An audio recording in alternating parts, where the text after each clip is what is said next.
you need to ask yourself this question. This person that I am in love with, if anything happens to me when I am married and I am no longer able to take care of myself, will he? Welcome to the Dr. Marriage Says podcast. Another opportunity for us to be able to share some interesting tips that can help strengthen and build up your friendship with your partner. The question we're going to be addressing today is, what steps can you take to truly know your partner before marriage? Dr. Marriage, welcome to our podcast again today. Thank you. Thank you. What a question. What a question. I really like this question because it reminds me the premarital counseling sessions that I do with people. And the easiest way of saying it is how to avoid marrying a stranger. How to avoid marrying a stranger. What steps can you take to truly know your partner before marriage? Let me share with you the challenges that I face in a pre-counseling session almost all the time. Almost in the majority of cases, I would say 95% of the cases. People come to me when they are left with 3 months to wed and they are seeking for premarital counseling. And there are two things that I would discover. Number one, I would discover that these two are strangers and yet they are just left with 3 months to marry. Everything is done, all expenses, everything has been put in place. And number two, on a sad note, only to discover that they are going into what I call a risk marriage. Come with me in this illustration. Imagine, I want you to think of yourself. This is your first time to be in a plane, flying from your country, going to another country, be it be on holiday or whatever it is, or you are relocating, and there you are at the airport, ready to board the plane with all the excitement of boarding the plane for the first time. And all of a sudden, there comes the announcement in the air, and the announcement says, the plane you are about to board has 50% chances to reach its destination. The question I have for you is, will you board the plane? And I want you to know that if your answer is yes, with the excitement that you have, and you want to board a plane which has 50% chances of reaching its destination, here in UK would say the best that I would do for you is to call the mental health team. How can you board a plane that has 50% chances of reaching its destination? Can you imagine? Can you imagine that right now, as I'm talking to you, in developed countries, the truth about marriage is 48% of the marriages that take place every day, they end in divorce. That is close to half.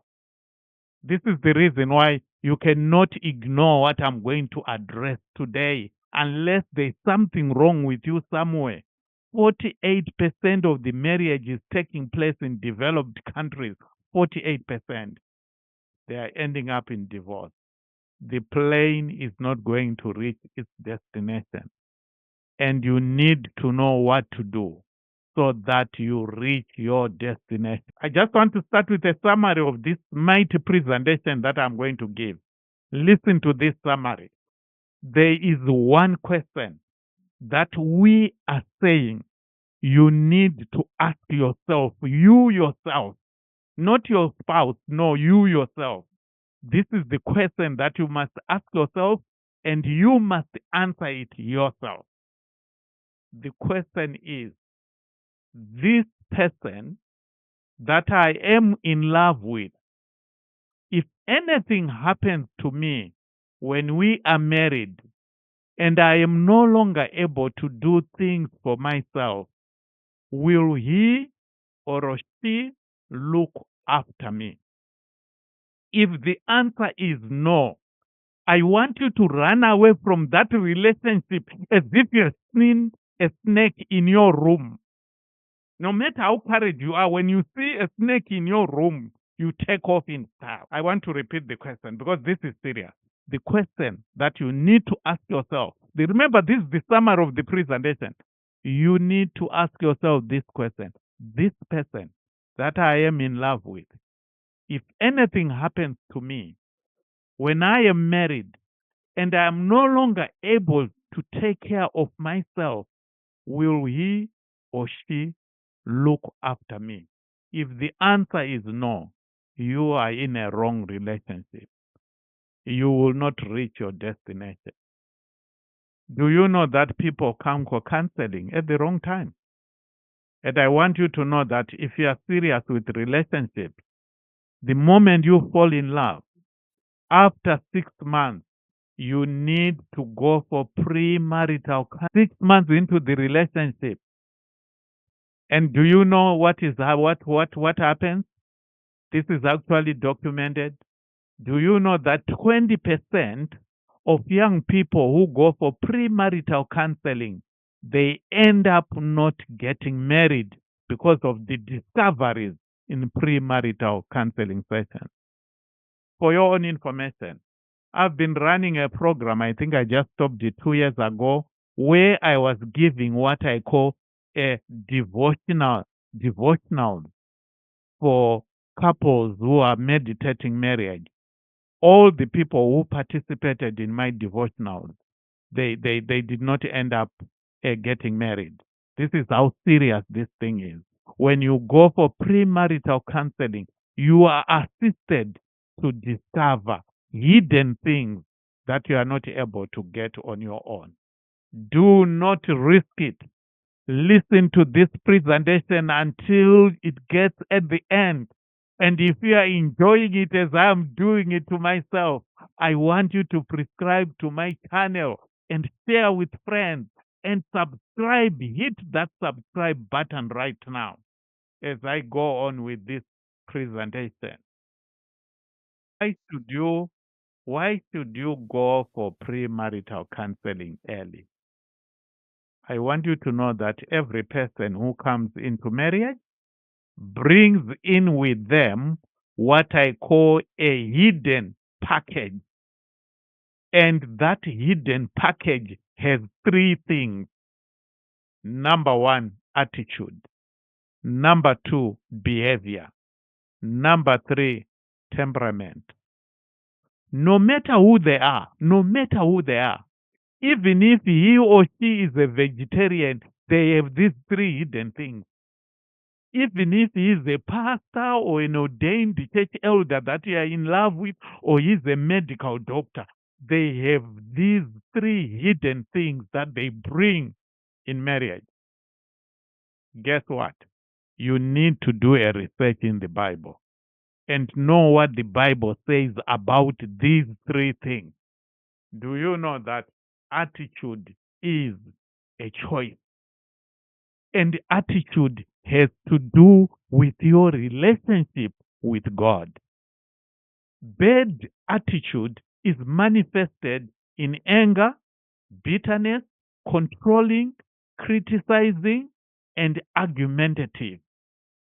And I want you to know that bad attitude is a red flag. Good attitude is seen in humility, in someone who considers you first, and someone who respects your own rights as an individual. Behavior and temperament, I will say something that I want you to remember all your life.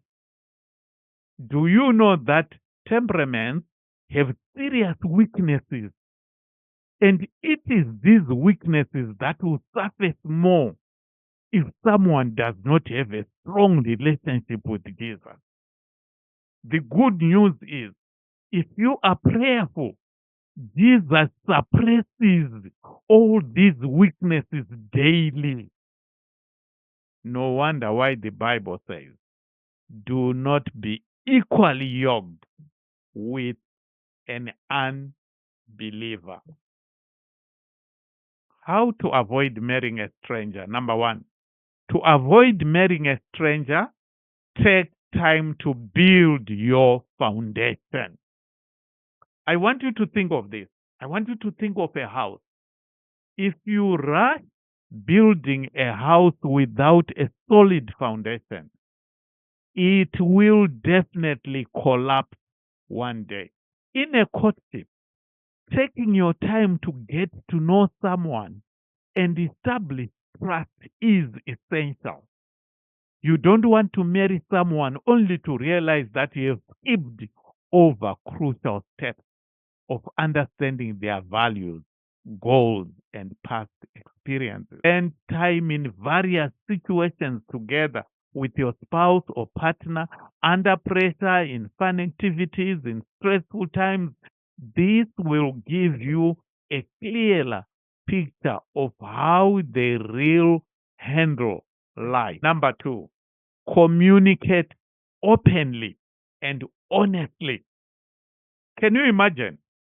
You are interviewing someone in a job interview, and the person you are talking to is giving vague answers or avoiding certain topics. How comfortable would you feel to employ such a person and later on working with them? The same applies to marriage.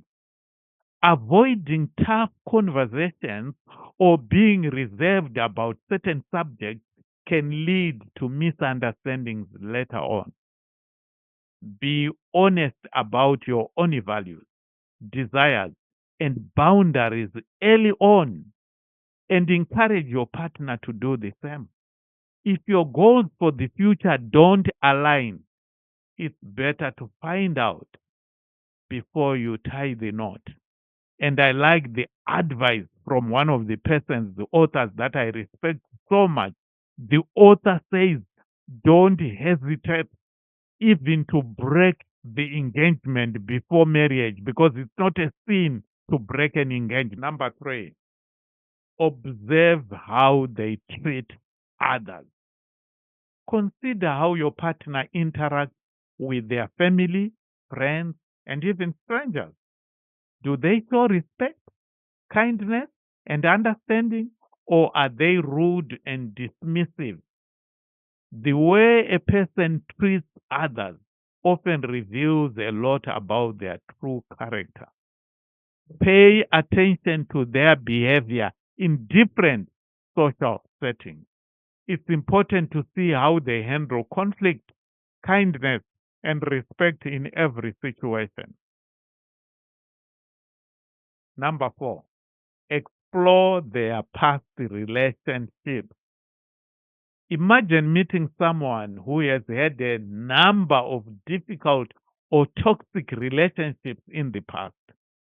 It is important to understand why those relationships didn't work on the first place. Sometimes unresolved issues from past relationships can creep into a new one. Discuss their past relationships openly in a non judgmental way to understand what went wrong and what that person learned from that experience. This can give you insight into their emotional maturity and readiness for a long term commitment. Another point, seek advice from trusted friends and family. Watch how I'm using this one. You are supposed to seek advice before you get married. When you are married, that's not the right time to bring people in your inner circle of marriage. Bring in people in courtship so that they can help you. Have you ever noticed how friends and family members often see things we might not? They might spot red flags or things you don't notice when you are in love. Sometimes we get so blinded by affection that we overlook important warning signs. Listen to the advice of people who care about you and know you well. If your friends or family have concerns, take them seriously and reflect on them. After all, they may be seeing things that you are not seeing because you are too close to this person. Now, let's go to the most important point that I've talked about. That when you fall in love with someone, after 6 months, before you start to arrange anything, before someone wastes your time, go for marriage counseling. But during those 6 months, before you even go for counseling, here are the serious questions or topics that you need to discuss. Number one, finance. Your spouse, the person you are in love with, do they have a debt? If they have a debt that is not student loan, you need to investigate why they are in debt. Number two, check their religion, check their church. Do they support the church? Do they return their tithe? All these things are red flags if they are not being done. Number three, observe their communication styles. Are they confrontational? Do they listen? If they don't listen, that's enough saying that there's something wrong. Number four. I like number four. Create one major disagreement and see how they behave. Do you know that some people get married to spouses who, when they are angry, they throw things on the floor and break things, throw things through the window? I'm talking of things that I've heard in counseling sessions. You know, when people come for counseling, do you know what I ask them? I ask them, when did you last have a misunderstanding, a conflict? If they tell me that they have never had a disagreement, I tell them that you are not ready for marriage because they have been living a fake life. I smile when people tell me that we had one yesterday. And then I say, what happened? Say, we resolved it. And how often do you have them? Once a month or so, they are ongoing, but we always resolve them. Number five. I've already talked about number five, that you need to ask them about their previous relationship. Ask them what happened. Check how long did they stay in love before they break. Check if they are bitter about that relationship. And if they are bitter, why are they bitter? Number six, check their values. Number one, are they open? Are they honest? Honest, very important. Are they transparent? Honestly, personally, I would have a problem with my spouse if they are not comfortable to answer phone calls in front of me. That, to me, that's a red flag. A spouse who is addicted to the phone and you think you are going to change that person? No. Values. Are they generous? Are they generous? Small little things like a chocolate, man. Are they generous? Number seven, check with them on their life goals. Where are they going? Maybe he has just finished secondary school or is at uni, done first degree. Are they intending to do their masters? Where do they want to go? All these are important things that you need to know. Let me go on you. Number eight. I want you to trust God. Never show your spouse that you are desperate. Because if you do that, someone will take advantage of you. Number nine, check if they are responsible to their family. Check if they contribute in the family budget. They are staying with the parents. Do they pay rent? Do they pay for food and other things? That will show you whether it's a responsible person or they are a spoiled brat. Do they participate in family birthdays? Do they know the birthdays of their siblings? You marry a person who doesn't know the birthday of their parents and siblings, they will not remember your birthday. But 10 is a bonus point. Bonus. Always with bonus points, people throw in missiles.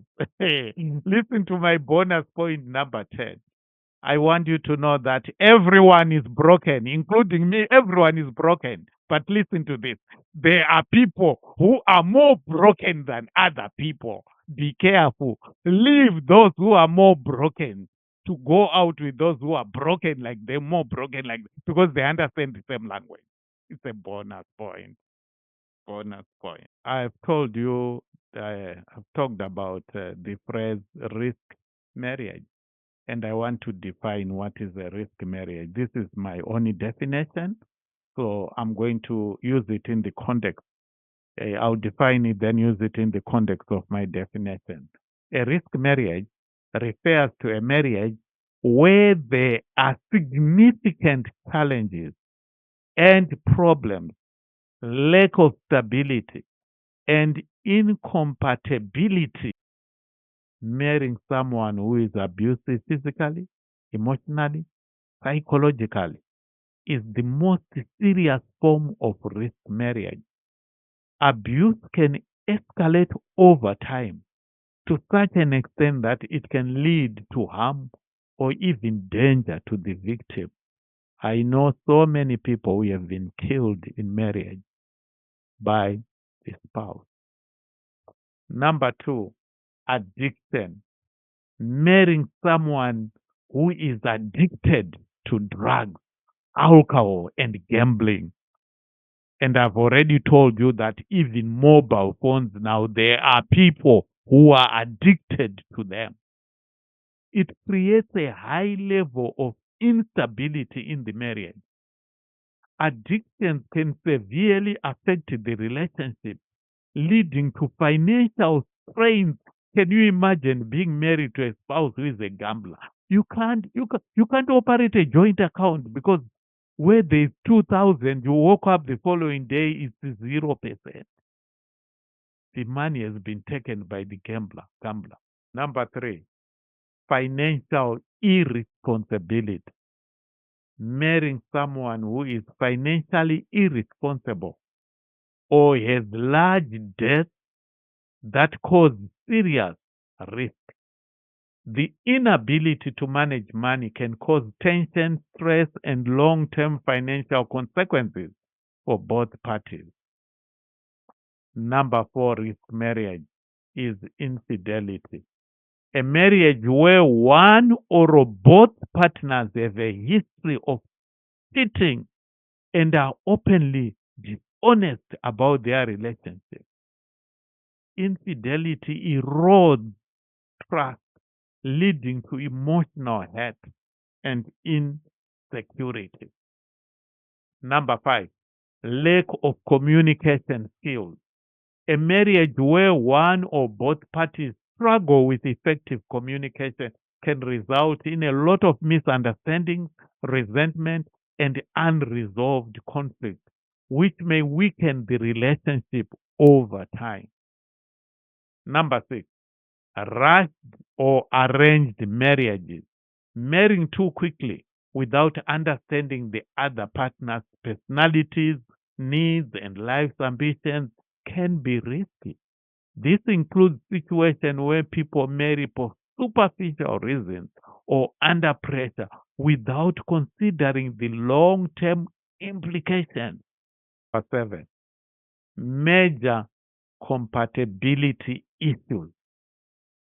If a partner has significant differences in values, such as raising children, religious beliefs, life goals, this can create ongoing conflicts and strain in the marriage. This also applies. This is actually one of the things that is ignored in developed countries. But this is the reason why marriages are crashing at 48%. Serious age difference, part of risk marriage. Wide gap in education. I actually dealt with a case that I couldn't believe. Somebody who had a degree in psychology, getting married to someone who has O-level certificate. What do you communicate in such a situation? Different religion, serious cultural differences. Do you know that there are certain things that you are just supposed to begin to talk to your partner if you fall in love with someone who is not your culture?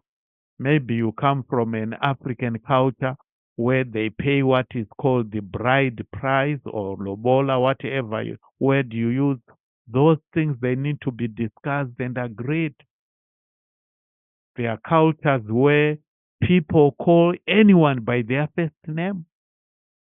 And in some cultures, a father-in-law and mother-in-law, they don't want to be called by their first names. All those things, we take them for granted, but these are serious issues that strain a relationship when the other person is refusing to do it when you are married now. This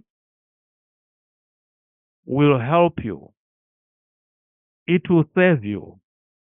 It will help you not to board a plane that will not reach its destination. If you play it over and over again and practice the things that are here.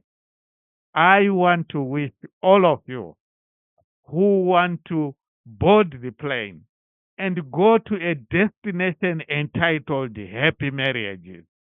Can you reach your destination well by taking the advice from Dr. Marriage? Listen to this thing over and over again.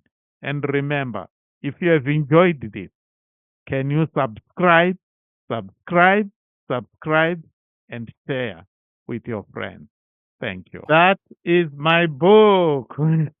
You got your copy. Yes, I've got my copy of your book. In other words, this is to reinforce what I was talking about. My book is entitled Forever Best Friends, Forever Love. All you need to do is to go on Amazon and say book written by Daniel Stanford Chwai, and this book will pop up to top up things that I've just spoken about. Yeah, the link is in the description. If you also check the description as well, you can be able to get yourself a copy and learn all the principles just in time before you make that big commitment. Well, thank you. I think you've heard Dr. Marriage. I wish I had that kind of advice when I was still a young boy, getting married. And I remember sometimes we even take this for granted. We don't listen and we think we can navigate the path alone. But Dr. Marriage has made it clear that these are the steps that you can take to avoid a risky marriage. So thank you for the questions. Keep bringing them in and we'll be able to try to answer them as much as possible. And remember, as Dr. Merritt says, like, subscribe, and share with your friends. If you want, we've got a series of other videos. If you can just click here, you'll be able to find our other videos as well if you're still interested in learning more about marriage. Thank you very much and God bless you. Thank you, Dr. Marriage. God bless. Thank you so much, everyone.